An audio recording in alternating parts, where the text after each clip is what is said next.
Apa hak Malaysia untuk duduk semeja dengan kami dalam forum akademik di Harvard ini? Prof. Zhang Gaoqiang, wakil dari Universiti Peking, China, berkata dengan angkuh, 4 ciptaan teragung tembok besar China ekonomi kedua terbesar di dunia. Malaysia belum mencapai tahap yang sama dengan kami.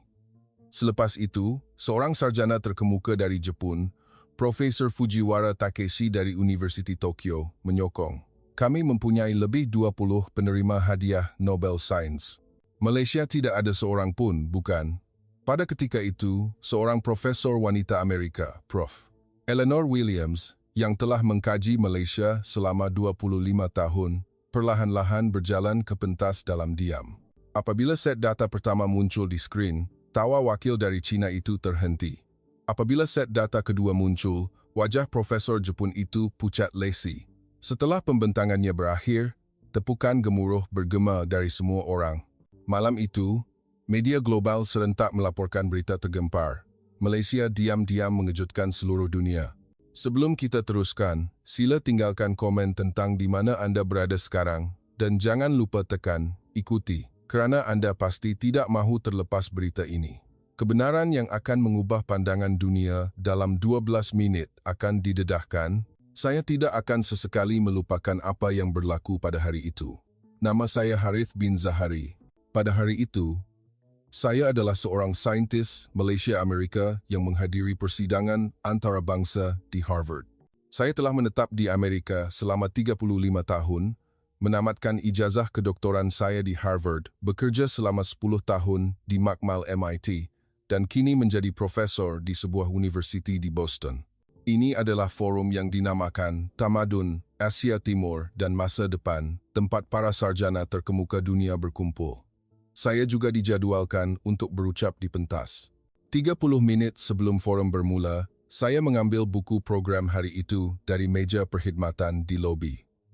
Saya menyelak halaman untuk mengesahkan senarai penceramah. Wakil China, Prof. Zhang Gaoqiang, Universiti Peking. Wakil Jepun, Prof. Fujiwara Takeshi, Universiti Tokyo. Dan di bawahnya, terdapat ruang kosong. Hanya seminggu sebelum itu, saya menerima surat pengesahan daripada penganjur dengan nama saya tertulis dengan jelas di dalamnya. Saya meneliti senarai itu sekali lagi, dari awal hingga akhir, 3 kali, tiada nama wakil Malaysia, Profesor Dr. Harith bin Zahari. Nama saya hilang seolah-olah tidak pernah wujud. Saya hampir tidak dapat memegang buku program itu. Gelak tawa dan perbualan di sekeliling terasa jauh. Pasti ada kesilapan, saya berkata kepada diri sendiri. Saya berjalan ke meja perkhidmatan. Seorang kaki tangan wanita berambut kelabu sedang melihat tabletnya. Maaf, Cik. Saya hanya ingin mengesahkan senarai penceramah. Nama saya Harith bin Zahari. Oh, Prof. Harith. Wajahnya jelas memancarkan rasa tidak selesa. Saya minta maaf, terdapat perubahan jadual yang mendadak. Perubahan? Ya, disebabkan kekangan masa, penganjur memutuskan hanya wakil dari China dan Jepun sahaja yang akan berucap dalam forum Asia Timur ini. Saya rasa seperti ditumbuk kuat di dada, perasaan sejuk dan sakit meresap. Saya telah bersedia untuk ini selama berbulan-bulan. Saya faham, Profesor, tetapi kami benar-benar tidak boleh berbuat apa-apa. Dia teragak-agak seketika, kemudian menambah ayat yang paling menyakitkan. Lagipun, sejujurnya, pusat Asia Timur bukankah China dan Jepun? Pusat. Perkataan itu bergema di kepala saya. 35 tahun, ijazah Harvard, kerjaya di MIT, apa maknanya semua ini pada akhirnya? Bagi mereka, Malaysia hanyalah udara, seolah-olah kami tidak pernah wujud. Terima kasih, saya berkata. Saya menundukkan kepala dan berjalan ke tandas. Saya menolak pintu dan berhenti di hadapan cermin. Lelaki dalam cermin itu berambut uban dan bermata letih. Adakah ini saya? Saya menggenggam tepi singki yang sejuk sehingga buku jari saya menjadi pucat. 35 tahun untuk apa saya hidup sebenarnya? Isakan kecil terlepas dari kerongkong saya. Saya segera teringat semester pertama saya dalam program kedoktoran. Di pejabat penasihat saya, Profesor Hadiah Nobel yang dihormati itu memandang saya dan berkata, negara anda, Malaysia, sangat baik dalam perkhidmatan dan pelancongan, tetapi nampaknya tidak mempunyai teknologi asli sendiri. Anda hanya mengikut negara maju, menyediakan perkhidmatan untuk mereka, bukan menjadikan apa yang direka oleh orang lain lebih murah. Pada masa itu, saya tiada jawapan. Apa yang boleh saya buktikan? Saya membuka pilih air dan membasuh muka dengan air sejuk. Apabila saya mendongak, air menitis dari wajah saya. Saya berjalan keluar dan menuju ke Dewan Kuliah, yang dipenuhi lebih 500 orang. Di barisan hadapan, terdapat papan nama untuk wakil antarabangsa. China, Jepun, India. Jerman tiada tempat untuk Malaysia. Saya duduk di sudut, di barisan paling belakang. Saya membuka semula buku program yang menjengkelkan itu. Forum Asia Timur, Inovasi China dan Ketepatan Jepun. Malah, dalam tajuknya pun, tiada Malaysia. Saya sekali lagi menjadi manusia halimunan. Saya mengeluh.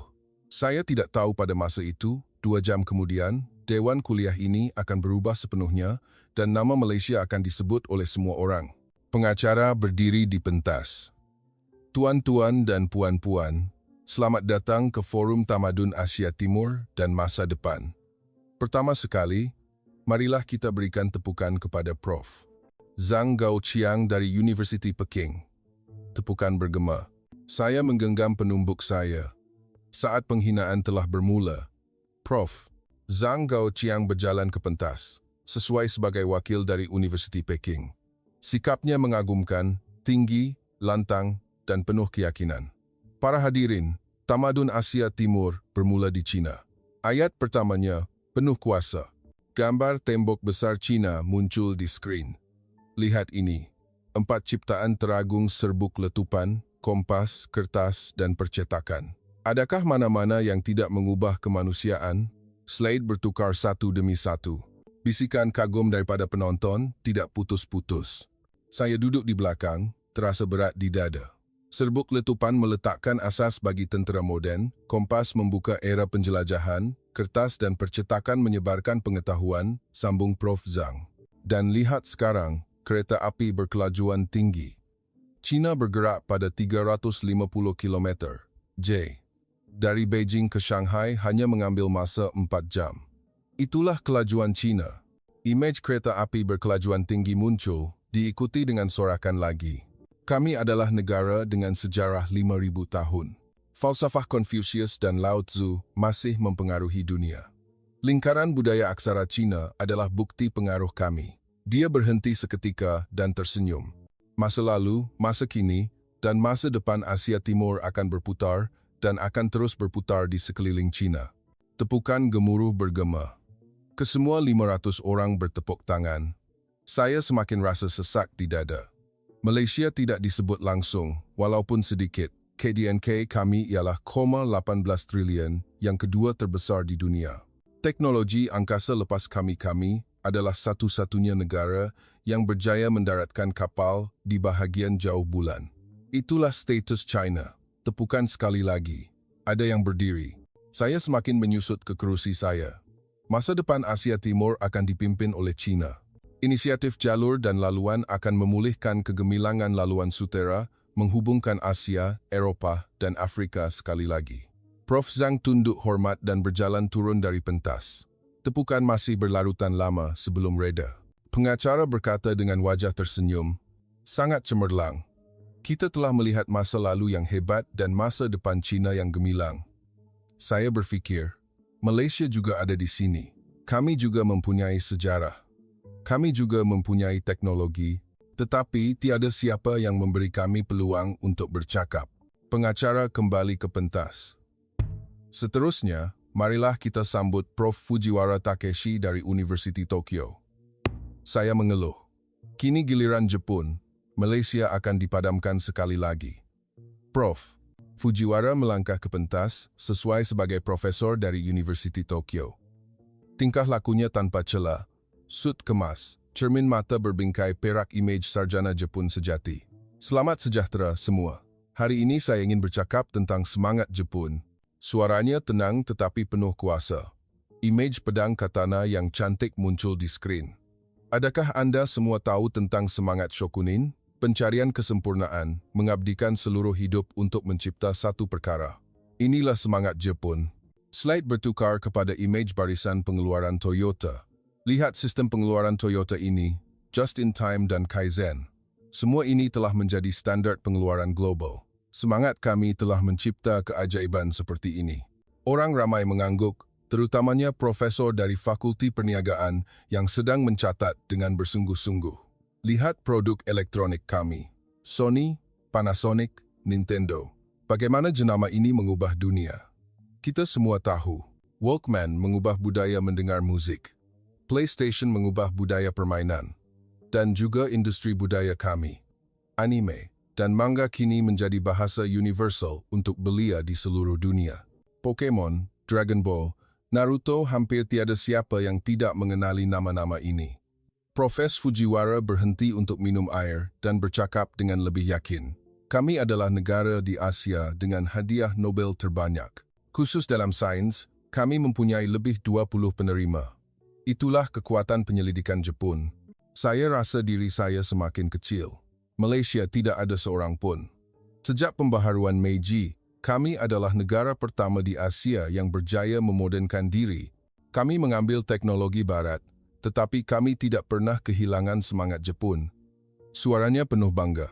Orang Jepun bukan sahaja mencipta teknologi, kami mencipta estetika. Inilah ketepatan Jepun. Inilah hadiah Jepun kepada dunia. Tepukan gemuruh sekali lagi, saya menundukkan kepala. 2 jam telah berlalu. China, Jepun. Malaysia tidak disebut walaupun sekali. Tiba masa soal jawab. Seorang pelajar di barisan hadapan mengangkat tangan.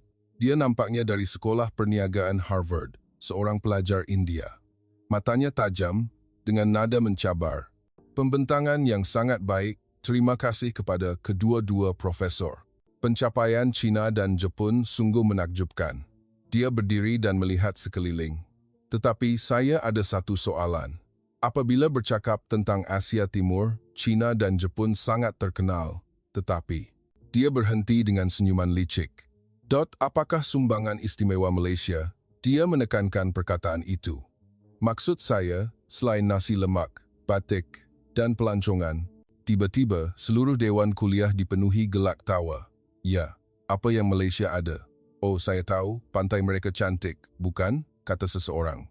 Saya dengar politiknya huru-hara. Berkelahi di parlimen sepanjang masa, kata orang lain dengan lantang. Gelak tawa meledak lagi, seolah-olah Malaysia hanyalah jenaka. Profesor, Zhang Gaoqiang menjawab. Malaysia? Oh, semenanjung kecil di antara China dan Jepun itu? Nada suaranya penuh rasa tidak peduli dan kasihan.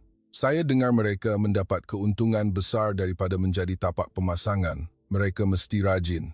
Prof. Fujiwara bersetuju. Malaysia boleh dikatakan pelajar kami yang baik. Mereka mempelajari teknik yang kami ajarkan dengan baik dalam pemasangan komponen elektronik. Industri semikonduktor mereka juga berkembang berdasarkan asas kami. Saya hampir melompat dari kerusi saya. Saya mahu menjerit, tidak benar. Malaysia mempunyai perkara kami sendiri. Industri kami tidak seperti yang anda fikirkan. Tetapi kaki saya tidak bergerak. Rasa tidak berdaya selama 35 tahun yang lalu telah memaku saya ke kerusi. Saya menggenggam penumbuk saya, kuku saya hampir menusuk ke tapak tangan saya. Kemarahan, penghinaan, kesedihan semuanya melanda sekaligus. Inilah kebenaran. Inilah Malaysia di mata dunia. Pengacara cuba mengawal keadaan. Baiklah, terima kasih. Itu soalan yang sangat menarik. Soalan seterusnya. Pada saat itu juga, seseorang di belakang Dewan Kuliah perlahan-lahan berdiri. Ia adalah seorang wanita dalam suit yang kemas, rambut kelabu. Dia adalah Prof. Eleanor Williams, seorang sarjana dari Jabatan Sejarah Harvard yang terkenal dengan kesunyian dan ketegasannya. Dia telah mengkaji Malaysia selama lebih 25 tahun. Tindakan beliau berdiri secara tiba-tiba mengejutkan orang di sekelilingnya. Tunggu sebentar, suaranya tenang, tetapi mempunyai kuasa yang menusuk. Perhatian seluruh Dewan Kuliah serta-merta tertumpu kepadanya. Saya akan menjawab soalan itu. Dia memegang pemacu USB kecil di tangannya dan perlahan-lahan berjalan ke pentas. Bunyi tumit kasutnya bergema di dewan yang senyap. Prof. Williams, pengacara itu panik. Ini tiada dalam jadual. Beri saya 10 menit, suaranya tegas. Tidak, 5 menit sudah cukup.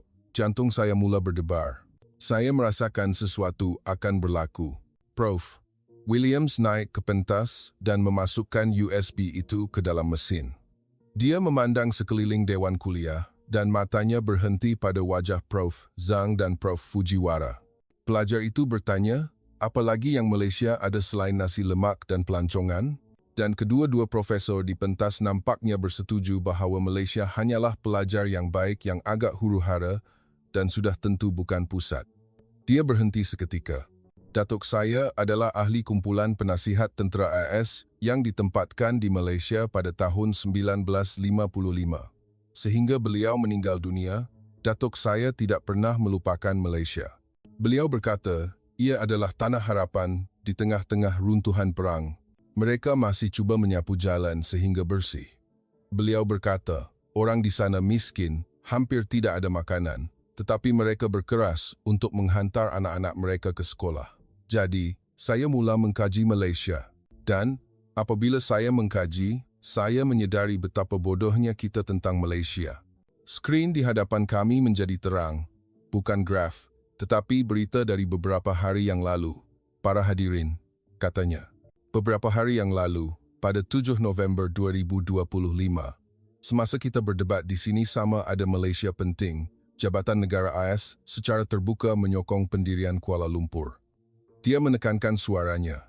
Mereka menggunakan perkataan ironclad commitment, komitmen yang kukuh seperti besi untuk melindungi kedaulatan Malaysia di rantau itu. Dia berpaling kepada Prof. Zhang. Prof. Zhang, izinkan saya bertanya. Jika sesuatu tempat itu tidak penting, adakah perlu bagi negara yang paling berkuasa di dunia untuk tampil secara terbuka mempertahankannya dalam cara yang hampir menyamai konfrontasi diplomatik? Wajah Prof. Zhang serta-merta menjadi kaku. Anda ketawa tentang kekecohan di Malaysia. Prof. Williams menukar slide. Ini adalah laporan Freedom House pada tahun 2024. Tempat yang huru-hara ini adalah tempat yang menyaksikan peristiwa 13 Mei yang tragis. Tetapi mereka bangkit dan membina semula tamadun melalui rukun negara dan kontrak sosial. Mereka adalah salah satu negara pertama di Asia yang mendapat pengiktirafan global dalam mencapai perpaduan etnik yang aman dan stabil. Para hadirin, itu bukan kekecohan itu dipanggil tamadun. Itulah demokrasi matang yang dikagumi oleh dunia. Bisikan mula kedengaran dalam kalangan penonton. Gelak tawa sebelum ini bertukar menjadi bisikan keheranan. Wajah Prof. Fujiwara pucat lesi. Dia menundukkan kepala. Seluruh dewan kuliah senyap. Kemudian Prof. Williams berpaling kepada Prof. Zhang. Prof. Zhang, Anda menunjukkan kehebatan ketenteraan Anda yang menakjubkan kereta api berkelajuan tinggi KDNK program angkasa lepas. Anda bercakap tentang saiz. Sekarang, mari kita bercakap tentang ketabahan. Semenanjung ini, wujud di bawah ancaman daripada jiran gergasi yang Anda wakili setiap hari. Kehebatan ketenteraan Anda 100 kali lebih besar, KDNK Anda 20 kali lebih besar. Adakah mereka takut? Adakah mereka menyerah? Tidak. Mereka memilih jalan yang lebih bijak. Mereka membangunkan strategi pertahanan negara yang cekap dan kerjasama darat laut yang dipanggil peringkat buku teks. Itu adalah konsep pertahanan negara yang holistik. Dia menukar slide. Imej kapal selam yang anggun dan moden muncul di skrin. Anda mempunyai tentera laut yang besar. Tetapi, adakah Anda tahu apa ini?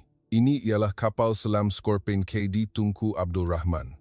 Ini bukan sekadar rancangan, ia adalah realiti. Dan pada tahun ini, 2025, peranan mereka telah diperluaskan sepenuhnya. Prof. Williams berkata dengan lebih lantang, penuh keyakinan. Malaysia yakin dengan keupayaan mereka sendiri, mereka memperoleh peralatan ketenteraan moden tambahan dari pelbagai negara. Para hadirin, dia memandang sekeliling dewan kuliah. Ini bukan persenjataan untuk perbarisan pada hari perayaan. Ini adalah kebijaksanaan strategik. Ia diam-diam memastikan bahawa mana-mana gergasi yang cuba menelan semenanjung yang kuat ini perlu membayar harga yang amat mahal. Ini dipanggil melindungi tamadun dengan kecerdasan. Saya duduk di belakang, menggigil. Ini bukan Malaysia yang saya kenali selama 35 tahun. Ini adalah Malaysia yang kuat dan yakin yang tidak pernah saya lihat. Tiba-tiba, nada suara Prof. Williams menjadi lebih serius. Tetapi semua ini, katanya, kejayaan demokrasi, kebijaksanaan ketenteraan masih bukan sumbangan Malaysia yang paling hebat dan menakjubkan. Profesor Zhang, Profesor Fujiwara, dia merenung mereka berdua. Anda berdua bercakap tentang teknologi. Seorang bercakap tentang inovasi. Seorang lagi bercakap tentang ketepatan. Dan Anda berdua mengatakan bahawa Malaysia hanyalah penyedia perkhidmatan. Prof. Williams tersenyum, senyuman yang penuh keyakinan mutlak, hampir diselitkan dengan rasa kasihan. Penyedia perkhidmatan? Prof. Fujiwara, Anda silap. Malaysia berhenti meniru 20 tahun yang lalu. Mereka melakukan sesuatu yang tidak pernah dilakukan dan tidak difahami oleh seluruh dunia. Mereka mencipta kategori baharu. Imej pejabat moden yang dipenuhi golongan muda profesional muncul di skrin. Di sebelahnya, logo syarikat global. 40 tahun yang lalu, sementara gergasi teknologi seperti Intel sibuk dengan model Integrated Device Manufacturer reka sendiri, buat sendiri, jual sendiri satu negara, memutuskan untuk menggunakan rakyat dan keupayaan komunikasinya sebagai kekuatan utama. Ia bermula dari call center yang mudah konsep yang ditertawakan oleh semua orang pada masa itu. Ia dipanggil kilang peluh, digital kilang yang tidak mempunyai produk sendiri, hanya menunggu arahan daripada orang lain. Bukankah ini outsourcing yang ekstrem? Semua orang berkata ia mustahil. Ini hanyalah kilang peringkat tinggi dan tidak akan pernah menjadi pusat. Saya menahan nafas. Inilah yang dikatakan oleh profesor saya kepada saya 35 tahun yang lalu. Dan kini, suara Profesor Williams bergema di seluruh dewan kuliah. Hari ini, dia menunjuk kepada tajuk berita terkini di skrin. November 2025. Minggu ini, para hadirin, semasa kita bersidang di sini, CEO syarikat Fortune 500 daripada teknologi, kewangan, hingga penjagaan kesihatan beratur untuk menubuhkan pusat operasi global mereka di Kuala Lumpur, Cyberjaya, dan Koridor Raya Multimedia. Mereka tidak pergi ke sana untuk kerja mudah, kata Prof. Williams dengan lantang.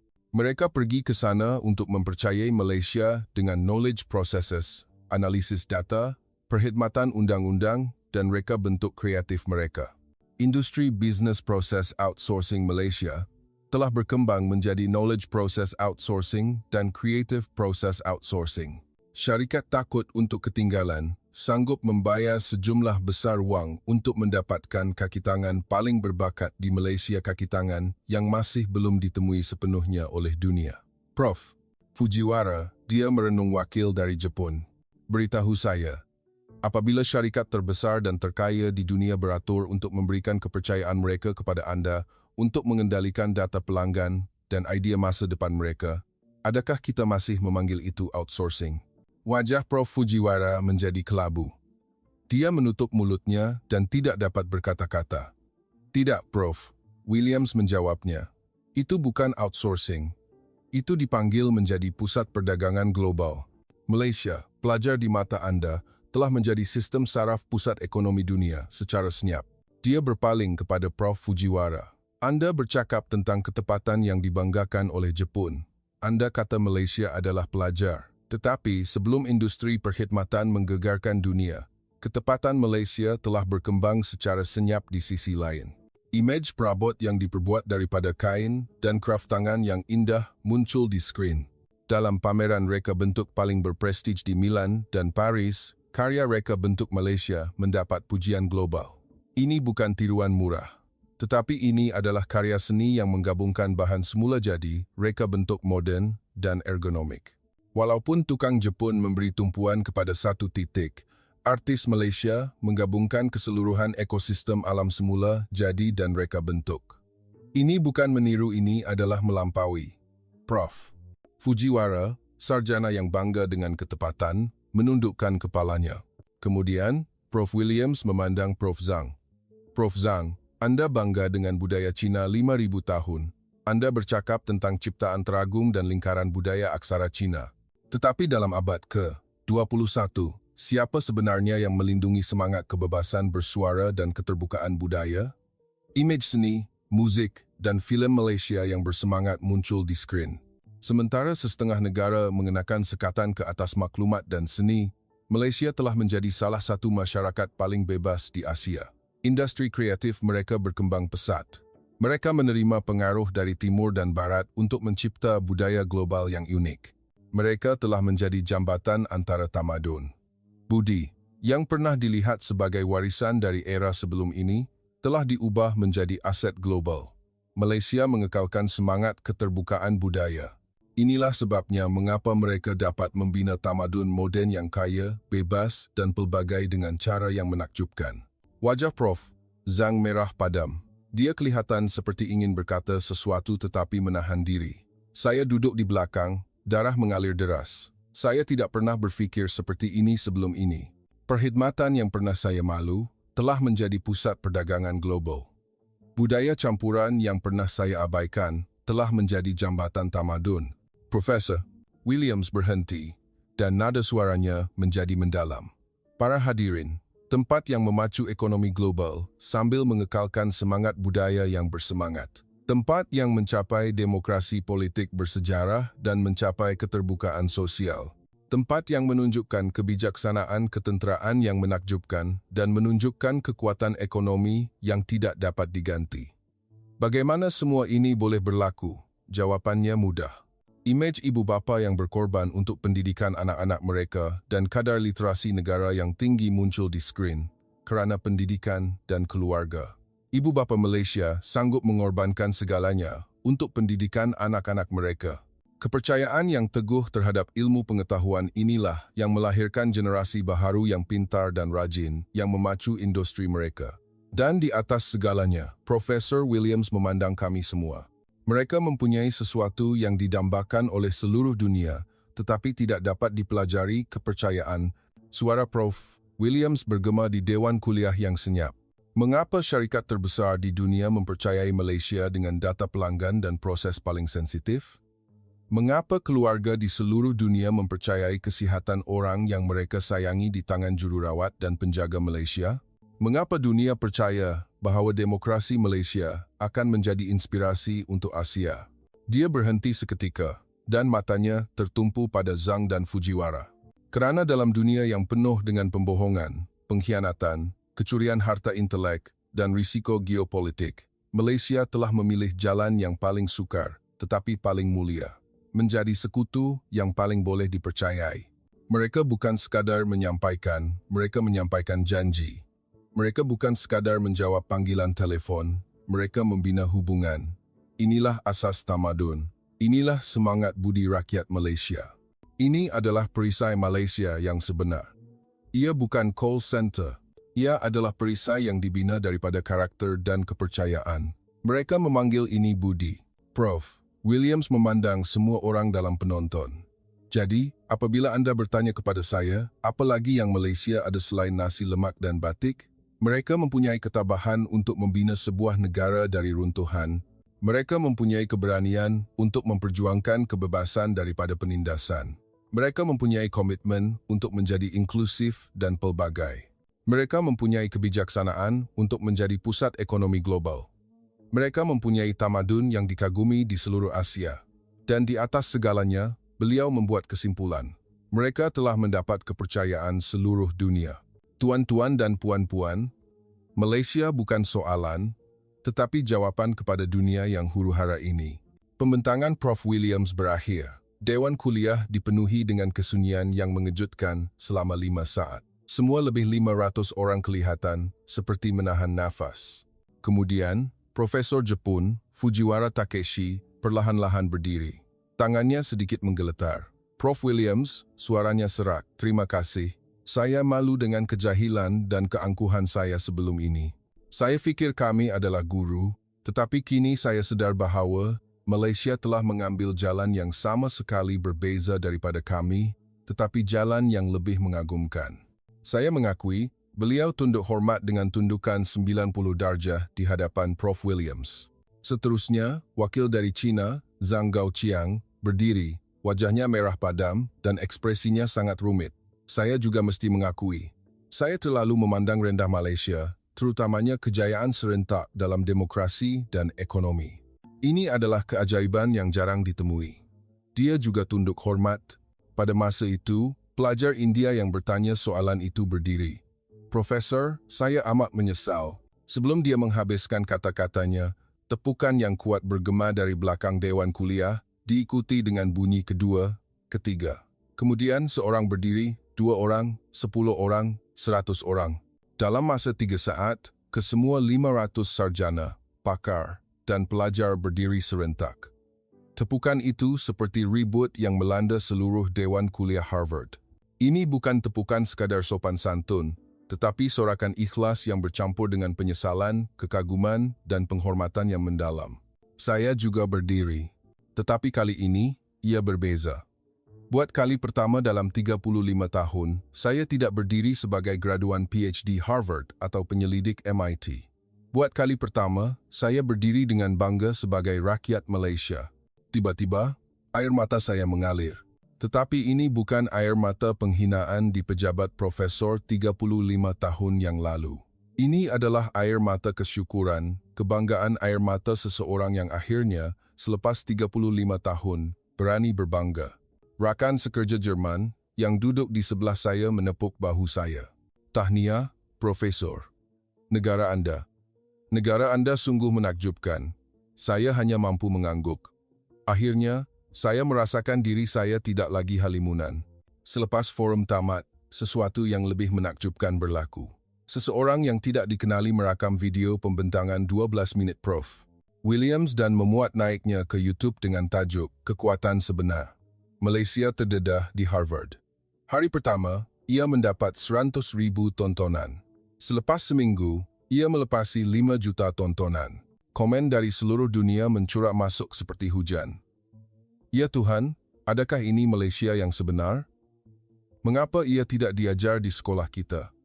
CEO beratur untuk merebut kaki tangan dari Malaysia? Gila, bangkit untuk demokrasi. Sangat menakjubkan. Semenanjung ini jauh lebih kuat daripada yang saya sangka. Media gergasi global mula melaporkan. Tajuk berita CNN. Jantung tersembunyi Asia. Menemui semula Malaysia. Laporan khas BBC. Revolusi senyap. Bagaimana Malaysia mengubah perkhidmatan global. Le Monde Prancis menulis. Lebih daripada keajaiban Malaysia. Tamadun ketabahan dan kecerdasan. Chancellor University Harvard mengeluarkan kenyataan serta-merta. Jelas sekali bahawa kita telah hidup dengan imej lama terlalu lama. Harvard akan segera memperluaskan kajian tentang Malaysia. Seminggu kemudian, Harvard secara rasmi mengumumkan penubuhan Pusat Kajian Malaysia Harvard. Pengarah pertama, sudah tentu, Prof. Eleanor Williams. Dan bukan sahaja Harvard, MIT, Yale, Stanford, semua universiti terkemuka di Amerika berebut-rebut untuk membuka atau memperluaskan kursus kajian Malaysia. Diikuti oleh Eropah, Oxford, Cambridge, Sorbonne. Reaksi yang paling mengejutkan datang dari Asia. Universiti Tokyo menaik taraf Jabatan Kajian Malaysia kepada jabatan bebas. Malah Universiti Peking menubuhkan pusat penyelidikan baharu, mengumumkan bahawa ia akan mengkaji model pembangunan ekonomi dan sosial Malaysia secara objektif. Sebulan kemudian, pameran khas telah diadakan di Harvard Square bertajuk Malaysia, Semenanjung yang mengubah dunia secara senyap. Ia memaparkan maklumat tentang perisai kepercayaan, pembinaan demokrasi, dan strategi pertahanan negara. Pada hari pembukaan, ribuan orang berbondong-bondong datang. Saya, Harith, juga dijemput ke majlis pembukaan. Selama 35 tahun, buat kali pertama, saya menulis pada papan nama saya dengan bangga, Malaysia. 6 bulan kemudian, persidangan khas mengenai pendidikan telah diadakan di Ibu Pejabat Pertubuhan Bangsa-Bangsa Bersatu bertajuk Model Malaysia. Paradigma baharu untuk pembangunan abad ke-21. Wakil dari 193 negara hadir. Penceramah ialah Prof. Eleanor Williams. Malaysia telah membuktikan, katanya, bahawa walaupun tanpa sumber asli yang melimpah, mempunyai kawasan yang kecil, dan sentiasa di bawah ancaman, ia masih boleh menjadi negara maju terkemuka di dunia. Selepas ucapannya, Setiausaha Agung PBB membuat kesimpulan. Kami akan memasukkan model Malaysia sebagai kajian case standard untuk negara membangun. Setahun kemudian, pada ulang tahun Pusat Kajian Malaysia Harvard, saya bertemu Prof. Williams sekali lagi. Kami duduk di bangku di tepi Sungai Charles. Cahaya matahari senja terpantul di permukaan air. Profesor, saya akhirnya bertanya soalan yang telah lama saya simpan di hati. Mengapa Anda menghabiskan 25 tahun mengkaji Malaysia? Adakah kerana datuk Anda? Dia tersenyum dan menggeleng. Pada mulanya, ya. Tetapi selepas itu, ia adalah untuk diri saya sendiri. Dia memandang ke sungai dan berkata perlahan, datuk saya selalu berkata, orang-orang itu istimewa. Mereka mempunyai kekuatan yang senyap. Suatu hari nanti, dunia pasti akan terkejut dengan mereka. Dia berpaling kepada saya. Beliau betul. Malaysia telah melakukan revolusi senyap yang lengkap. Mereka tidak menjerit. Mereka tidak bermegah. Mereka hanya bersabar secara senyap-senyap dan kemudian menggunakan hasil kerja mereka untuk membuktikan segala-galanya. Saya mengangguk. Itulah cara rakyat Malaysia. Kekuatan yang senyap, Prof. Harith, katanya. Anda tahu apa kekuatan sebenar Malaysia? Ia adalah ketabahan. Mereka tidak pernah berputus asa dan mereka berdiri teguh bersama-sama. Itulah kuasa sebenar semangat budi. Saya menarik nafas dalam-dalam. Kekeliruan selama 35 tahun akhirnya hilang. Pada saat itu, mengapa kita tidak selalu yakin dengan diri kita sendiri? Mengapa kita tidak boleh berbangga dengan apa yang telah kita lakukan? Mungkin kerana kita berlari terlalu laju sehingga tidak sempat menoleh ke belakang sejauh mana kita telah datang. Tetapi kini, kita harus tahu, kami menggunakan kecerdasan strategik dalam pertahanan negara untuk melindungi diri kami. Kami menggunakan inovasi rakyat kami untuk menjadi pusat ekonomi global. Kami menggunakan demokrasi yang dikagumi di seluruh Asia untuk mendapat penghormatan sebagai sebuah tamadun. Kami memelihara keterbukaan dan kreativiti. Kami menggunakan kebenaran untuk membuktikan kepada dunia bahawa semenanjung dengan sumber terhad boleh menjadi gergasi kehormatan dan kepercayaan. Inilah semangat budi rakyat Malaysia. Senyap tetapi tidak goyah. Merendah diri tetapi penuh kuasa. Ini adalah jalan kita. Kami adalah warga negara-negara yang hebat ini. Jangan lupakan, kami tidak perlu membuktikan diri kami kepada sesiapa. Kami akan terus menggunakan kebijaksanaan, tamadun, dan kepercayaan kami untuk menggegarkan dunia ini secara senyap-senyap tetapi tegas.